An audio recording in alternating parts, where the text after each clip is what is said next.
Saya akan melakukan yang terbaik, tentu saja karena sudah 6 tahun saya akan melihat bagaimana struktur anggaran, apa-apa yang telah dicapai oleh Pak Bambang sebelumnya.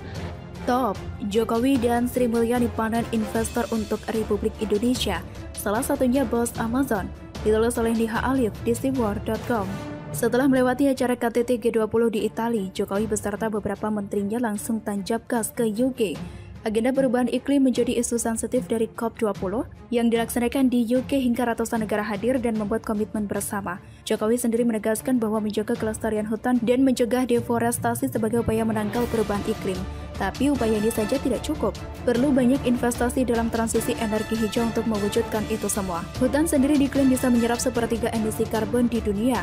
Namun, dengan masifnya permintaan energi terutama oleh industri menyebabkan suhu bumi terus meningkat yang akhirnya tak bisa lagi diserap hutan. Sekjen PBB sendiri dalam pidatonya di konferensi COP26 menegaskan perlunya pengurangan emisi karbon sebesar 45% di tahun 2030 mendatang. Dia terang-terangan mengatakan bahwa selama ini alam diperlakukan bak toilet dengan terus membuang gas beracun. Seperti diberitakan cnnindonesia.com, Sekretaris Jenderal Perserikatan Bangsa-Bangsa atau PBB, Antonio Guterres mendesak dunia untuk segera menangani masalah perubahan iklim. Ia meminta dunia agar tak memperlakukan alam seperti toilet.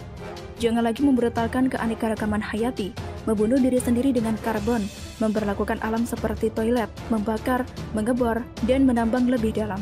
Ujar Guterres saat pidato di COP26 di Glasgow, Senin 31 Oktober. Sebagaimana dilansir dari situs resmi PBB, Guterres kemudian berkata, kita seperti menggali kuburan sendiri. Untuk itu upaya maksimal termasuk investasi besar-besaran sangat diperlukan. Sebelumnya dilansir cnnindonesia.com, Presiden Joko Widodo menyatakan investor dari Inggris berencana berinvestasi sebesar 29 miliar US dollar di Indonesia. Jokowi menyambut baik hal tersebut. Dia mengungkapkan itu saat bertemu dengan para CEO di Inggris pada Senin 1 November usai menghadiri KTT G20 di Roma, Italia. Indonesia akan mengalihkan pembangkit batubara dengan renewable energy pada tahun 2040 dengan catatan jika terdapat kerjasama teknologi, nilai keekonomian yang layak, dan pendanaan internasional yang membantu transisi energi tersebut, tutur Jokowi.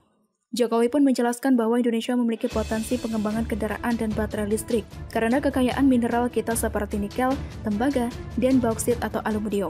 Saat ini sudah ada 35 miliar US dollar investasi yang sudah berkomitmen dan juga sedang berjalan dalam mata rantai baterai dan kendaraan listrik, tutur Presiden.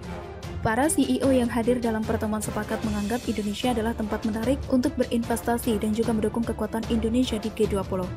Indonesia telah menjadi destinasi yang sangat atraktif bagi investasi asing, foreign direct investment. Kita percaya Indonesia akan terus menarik investasi dari seluruh dunia, ucap salah satu dari CEO.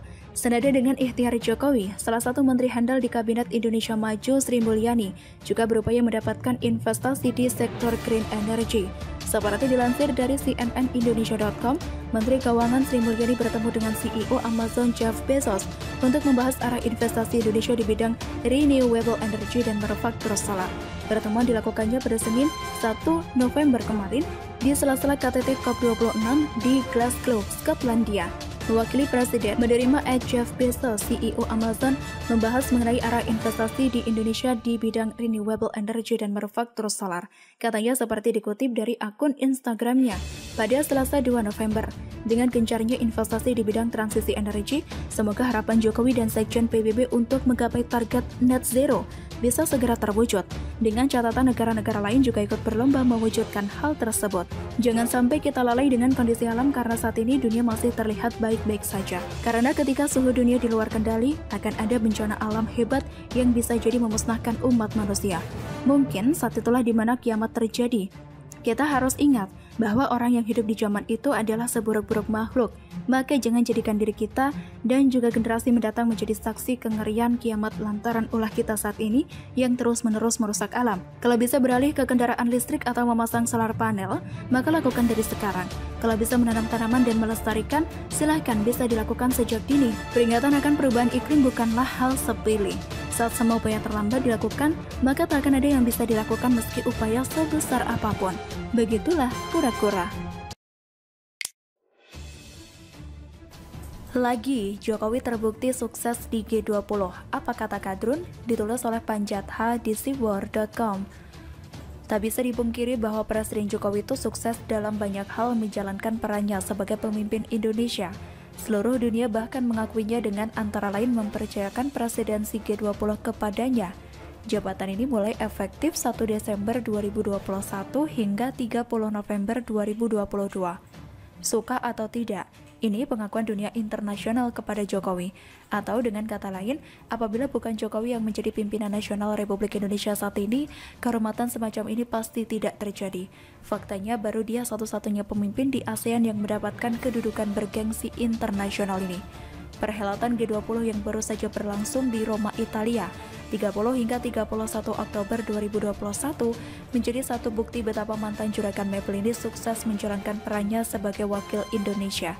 Negeri kita yang pernah dikenal dunia sebagai hunian bangsa masyarakat yang ramah tamah, sopan santun, dan bertoleransi tinggi, tampak dari sikap dan penyambutan para pimpinan dunia itu terhadap Jokowi.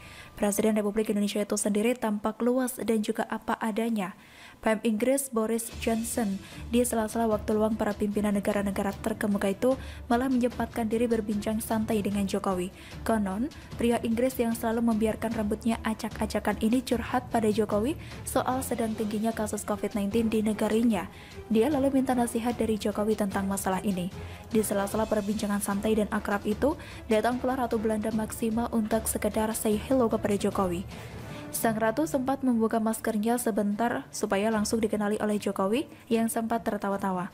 Adegan yang sangat mengharukan dari para politisi kelas dunia sebab menonjolkan sisi humorisme yang tinggi. Sekali lagi, bila bukan Jokowi, peristiwa semacam ini tidak mungkin terjadi.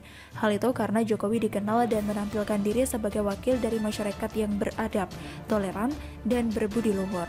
Tetapi sekali lagi, apakah sifat-sifat semacam itu masih melekat pada bangsa ini? Agak sulit mengatakannya.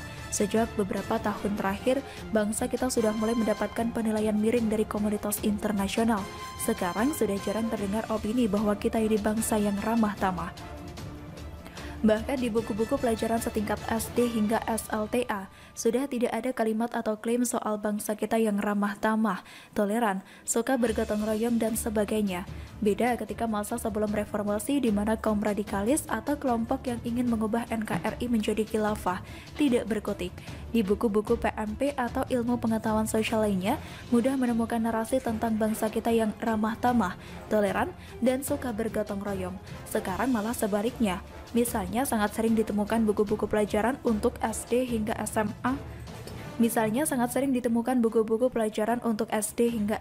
Yang menyelipkan kata-kata atau kalimat yang menjelek-jelekan agama minoritas.